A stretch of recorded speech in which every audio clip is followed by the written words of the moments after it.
Ito yung pinakamalaki sa gastos ng supero, pagkain.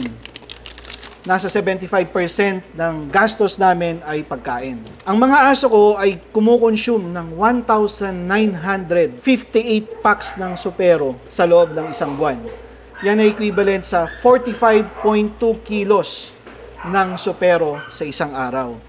At syempre, para makatipid, hindi na ako nagpapakain ng nakapack pa na ganito, no? Na nakaselyado, then may sticker, then may labels, hindi na. Gumagawa na ako ng bulk, no? Papakita ko sa inyo. Ito na yung mga pagkain ng aso ko, malaking packaging na para makasave kami sa cost nung maliliit na packaging. Ito yung 44 kilos per day, nasa isang freezer, at yung dito.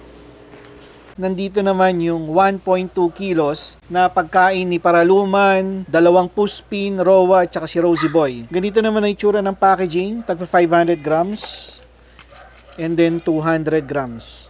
200 grams, ganyan, no? Kasi kung minsan si Paraluman, pag wala siyang training, ang pagkain niya nasa 500 grams lang. Pero pag may training siya, nagiging 700 grams or 800 grams. Kaya ganito namin pinapak.